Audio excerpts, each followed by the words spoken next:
Audio Jungle.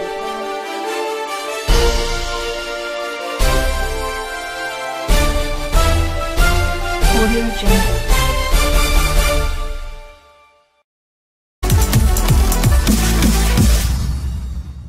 ZIMBABWE Wangama raped and tortured with a wooden stick by a man who killed Dumi.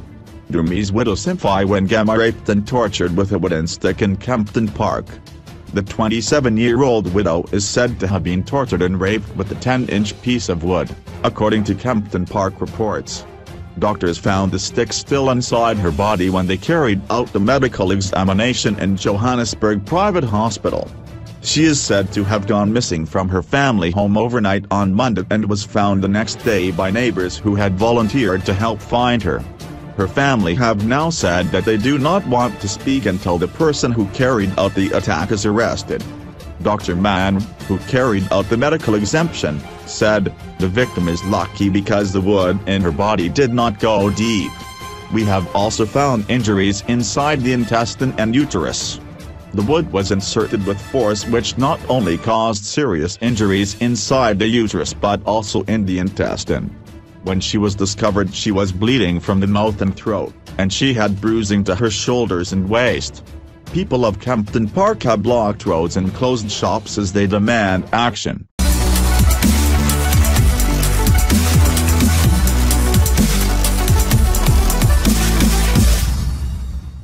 Minnie Lemony on her hubby: "He is my best friend and my heart is safe." Despite constantly being the subject of pesky rumors, Minnie and Quinton Jones are very much loving every moment of married life. During an interview on YFM, Mrs. Jones could not stop gushing about her hubby. Minnie described her husband as her best friend and knows that her heart is safe with him.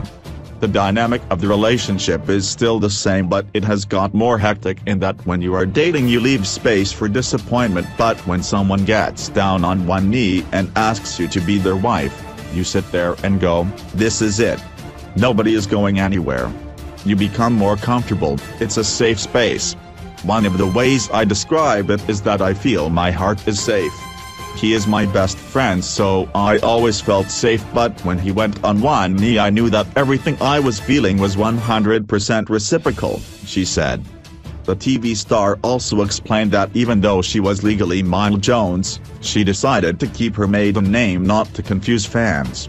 She said that even though fans have double-barreled her surname, legally Lemony was gone. "I am trying to play it by ear and see if it sticks. I am not trying to force anything down people's throats. I will have a double barrel for commercial purposes, but Lemony is gone legally. My ID, everything, is Mrs. Jones," she added. Speaking to Chisliv 2 weeks ago in the wake of Trouble in Paradise reports, Minnie said that being a wife was the most important role in her life. "I love being married, and being a wife is the most important role in my life." Minnie and Quinton tied the knot in fairy tale traditional and white weddings last year, and documented this special occasion through a 3-part documentary.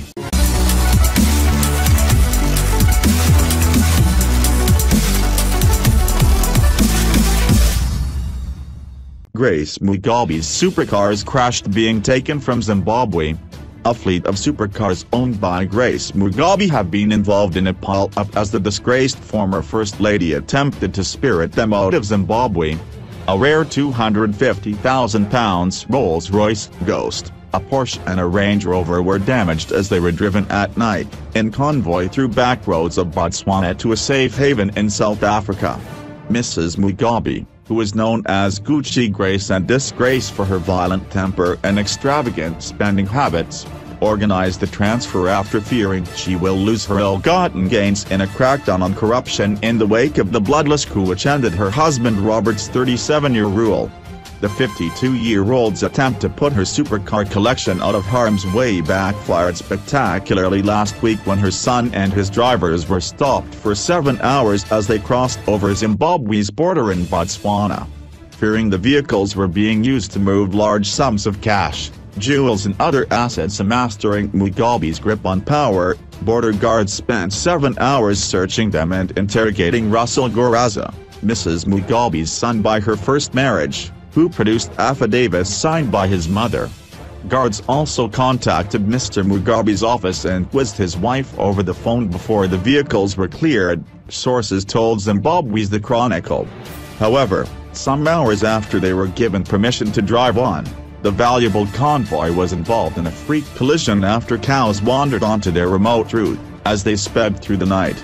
Eyewitness Rebel T. Bagano, who was also on the road at the time, told ZIMBABWE.com, "There were cows passing and the guys in front of me stopped, but I looked onto my rear-view mirror and I saw a car spinning in the middle of the road. It was a white Corolla, and he hit the Porsche and the Range Rover." Pictures showing the eye-catching black and white Rolls-Royce Ghost Series 2 on the back of a pickup truck reveal the luxury car must have been hit hard from behind during the pile-up. The images of the thwarted drive prompted a massive response on social media by Mrs. Mugabe's detractors, who saw them as a metaphor for the hated First Lady's downfall. In the months leading up to her husband's political demise, the mother of three, who had ambitions to succeed her 93-year-old spouse, went on an unprecedented spending spree, snapping up mansions, gems and luxury cars. She bought 120 acres of prime land in the capital Harare and built a string of private schools, which will carry her name for posterity. She flew to Johannesburg to secure a sprawling mansion called the White Lodge, complete with koi pond, sweeping drive and summer house, in Sandhurst, South Africa's most exclusive suburb. While there, she is said to have paid in cash for the distinctive Rolls-Royce, which is finished with a white interior. Mrs. Mugabe is described as not mentally okay and going berserk towards the end of her husband's long rule by Zimbabwe's new president Emmerson Mnangagwa. Known as the Crocodile for his ruthless ambition and merciless plotting, was sacked as Mr. Mugabe's long-standing deputy on the Orders of Grace, who wanted power for herself. At a rally on the day before he was relieved of his duties, in November last year, Mrs. Mugabe denounced him as a snake, who should have his head crushed. He told the Financial Times, "I was being castigated there as a snake." She went berserk on that one. At that stage now I believed she was not mentally okay. In August last year, the former right-hand man suddenly fell ill after being poisoned by a colorless, odorless rare hard metal arsenic toxin, imported from Russia or Israel, which he is convinced was organized by opponents with the ruling ZANU-PF, which was divided between Grace's allies and enemies. Last November, Mr. Mnangagwa took over from Mugabe after the army stepped in and the frail despot was forced to resign.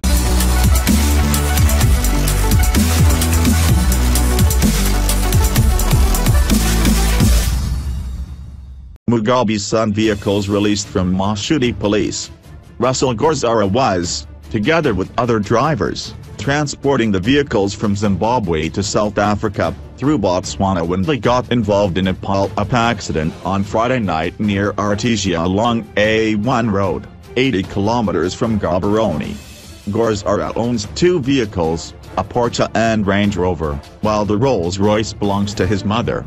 Eyewitnesses said the Rolls-Royce, which was damaged on the rear bumper apparently from a separate accident, was being transported by a flatbed tow truck when a Toyota Corolla of the Pelican Moving Company slammed onto the two other vehicles, a Range Rover and Porsche, from behind while trying to avoid a collision with some cattle on the road.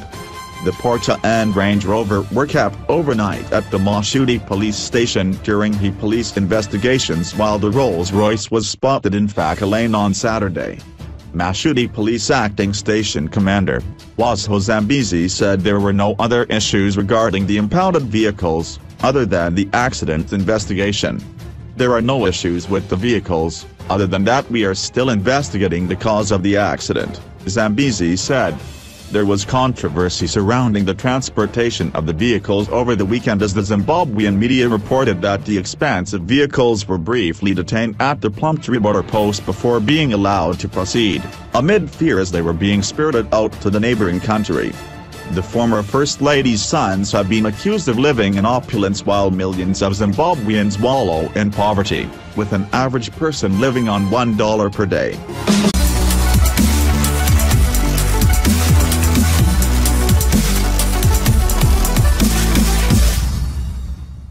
Kayama Adladla returns to Uzalo after rumors of being fired. Popular Uzalo star Kayama Adladla is back with the soapy following rumors that he left under a cloud. Adladla played GC, one of the viewers' favorite characters, a flamboyant gay hairstylist. The TV actor is part of the soapy's fourth season that starts on February 4th. Adladla disappeared from the small screen for a while, and there were strong rumors that he had been fired. Uzalo's executive producer Marike van der Valk denied that Adladla was fired. She said, the character GC was on a storyline that took him to hell and back, at the end of which he went home to his village in the rural areas where the character recovered from all the trauma until we bring him back for another exciting story. Adladla told So, and viewers will see as he struggles with depression after everything he had been through. GC's reintroduction will occur when he attends a wedding. While at the wedding, Mansuza and Smangel die, and he is forced to stay longer. He tries to work at the salon, but it is clear that everyone still does not trust him.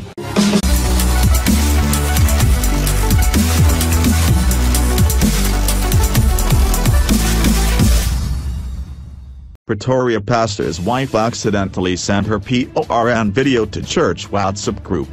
Church members and leaders from an apostolic church in Pretoria recently claimed that they are being hounded by strangers after horror videos of their pastor's wife was mistakenly shared on their church WhatsApp group. The videos were leaked and circulated on social media. The pastor's wife was actually sending the videos to her husband the pastor, and accidentally shared them on the church WhatsApp group. According to News 28, one of the female members of the church who responded to the woman's video says she has been receiving calls from men as far away as New Zealand, and has now been forced to change her number. We have been trying to get hold of the man of God and the wife. Unfortunately, we could not get hold of them since their phones ring without an answer.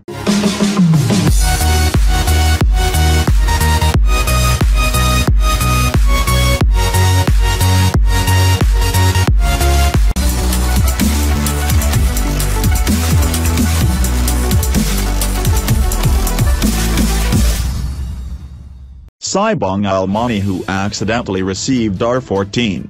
1 meter apples for NSFAS. Sibong Almani, who accidentally received 14.1 million from NSFAS to her student account and went on a wild spending spree, now apply for student funding at NSFAS. Sibong Al, now a third-year accountancy student at WSU, situated in the Eastern Cape, who mistakenly received R14. 1 meter in June 2017 from the National Student Financial Aid Scheme, NSFAS, instead of the monthly or 1,400 she was entitled to for meals and books. Sibong Almani is awaiting approval from NSFAS, and friend close to her revealed that Sibong Al has been panicking so hard because she doesn't believe NSFAS will be able to assist her to finish her third year at varsity. When we tried to call Sibong Almani for more details, her phone took us straight to voicemail.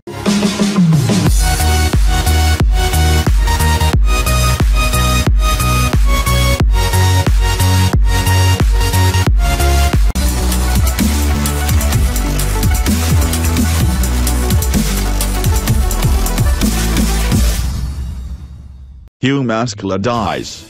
Legendary jazz musician Hugh Maskela has died after battling with prostate cancer for so many years, and he has been in and out of hospital. Maskela received treatment since 2008 when doctors discovered a small speck on his bladder.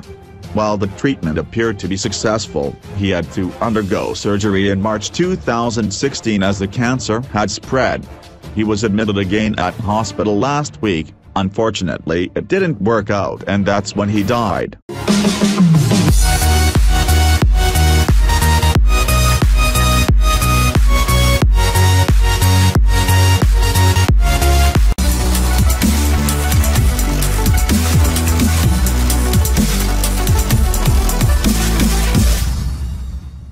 ZANU-PF bans Mugabe regalia. ZANU-PF supporters have been ordered to immediately stop wearing party regalia displaying the face of deposed former President Robert Mugabe and wait for new attire emblazoned with the picture of their new leader, Emmerson Mnangagwa. ZANU-PF chairman for Manakalan province, Mike Maduro, made the order while addressing the party's inter-district meeting held at Mutter Hall Sunday. "We have those with old party regalia such as Zambia cloths and t-shirts displaying former President Robert Mugabe's face. We should stop putting them on and wait for new regalia emblazoned with President Mnangagwa's face so that we can market him in districts ahead of the polls. We want people to know him," said Maduro. He warned party members against despising their former leader, saying he deserves respect since he played a critical role in leading the country after the liberation struggle. "Let's respect President Mugabe, he is a statesman. He played his part, that's why President Mnangagwa said government is going to take care of him. He was only surrounded by criminals but he played his part," said Maduro. He warned members to be disciplined and follow party procedures, saying those who behaved like exiled former National Commissar Xavier Kasakura and former Higher Education Minister Jonathan Moyo will not be tolerated. Those who behave like G40 in the new dispensation will not be tolerated. Those who continue with the G40 behavior will be sacked from the party, said Maduro. He thanked President Mnangagwa for elevating Environment Minister, Upamashing Uri, to the post of party's national chairperson. "As Manakalan people, we would like to thank President Mnangagwa for recognizing the people of Maniaka by elevating one of our own into the presidium. Ever since 1964 when the late Tebert Chaipa was appointed national chairman of the party, no one from Manakalan ever landed that top post," said Maduro.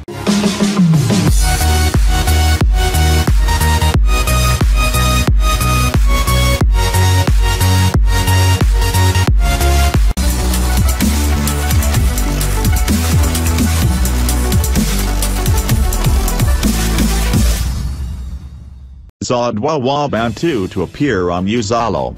As Lelita Kumalo leaves. The entertainer and dancer revealed to She's Alive that she was invited by the show's producers to make an appearance on the show. "I am not an actor but I was invited and I'm happy about it. Maybe it will open more doors for me." While taking pictures with thespians like Baby Seal and Nakuthula Mabika, ZIMBABWE realized that believing in her dreams led to the moment. "Most actresses in SA are educated and I, ZIMBABWE Bantu, am not educated, but look at me. I'm sharing the stage with the most educated artists in the industry. So go after your dreams, don't let anyone stop you. I'm educated." ZIMBABWE Bantu spent some time rubbing shoulders with cast of Uzalo ahead of her cameo on the drama series, which got her thinking about the importance of believing in your dreams. Meanwhile, actress Lelita Kumalo is leaving Uzalo to executive-produce new drama series on E.TV ZIMBABWE, The Seed, starting in April. After contract negotiations to remain on Uzalo, the fourth season didn't work out. Lelita Kumalo's original character Monzuza that she's portrayed since the first season is being killed off by Stained Glass TV, production house of Uzalo. She will now be acting in ZIMBABWE, The Seed, that will tell a new story set in the humble streets in Inthu and the township of Chatsworth as well as the most affluent parts of Umlazi. ZIMBABWE, The Seed is produced for E.TV by Grapevine Productions, a joint venture between Video Vision Entertainment, Word of Mouth Pictures and La Ikes Productions. An from Video Vision Entertainment and Duman Lovu from Word of Mouth Pictures will be at the helm of the production of the drama series. ZIMBABWE, The Seed will revolve around the family dynasties and two brothers in KwaZulu, Natal, interestingly just like how Uzalo started out in late 2015. ZIMBABWE focuses on the ties that bind families through blood and spirit, asking sobering and controversial questions that are relevant to all South African cultures, says E.TV. A deep and unspoken truth, representing the cultural legacy between two brothers, is at the center of the series' captivating plot, says E.TV. That says brand new talent are part of the cast, alongside veteran actors.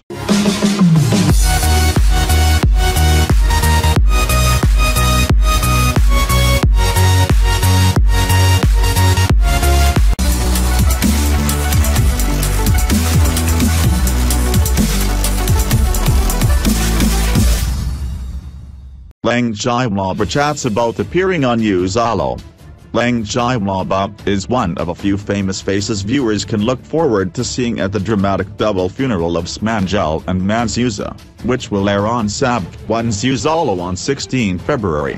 Leng Jai took the church stage on Tuesday to deliver her performance on the anticipated episode.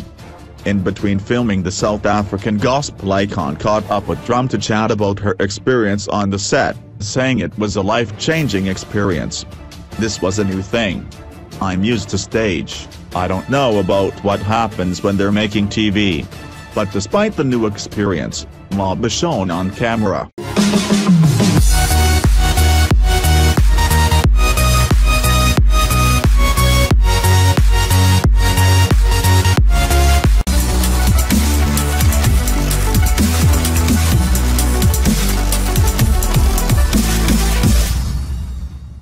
Kedani Malangu explains her good intentions. Former health Kedani Malangu said the life as it many relocations could have been handled better as she apologized for the loss of life. Malangu is appearing at an arbitration hearing to explain her role in the move of more than 1,700 mentally ill patients from Azitamani facilities into ill-equipped NGOs in 2016. By September last year, 143 mentally ill patients had died of causes including neglect, starvation and pneumonia. Malangu, who has been studying in London, started with a witness statement to read out. When she gave her first apology, a family member started sobbing hysterically. She said, "I am deeply sorry for your loss. I know it will not bring them back, but I am deeply sorry." Malangu said the project did not work out as anticipated, leading to a tragic loss of life. "Clearly this did not go according to plan. For that I sincerely apologize." She said the intention of the move was to integrate mentally ill patients into the community rather than leaving them hidden away in institutions where they were stigmatized. For far too long the mentally ill have been treated as social outcasts. She said the project was done with good intentions. People didn't plan that people were going to die. At the end of her prepared written statement before her cross-examination began, she apologized to families again. "I want to apologize for the loss of life in the project. For what is it worth, I sincerely apologize for the loss of loved ones.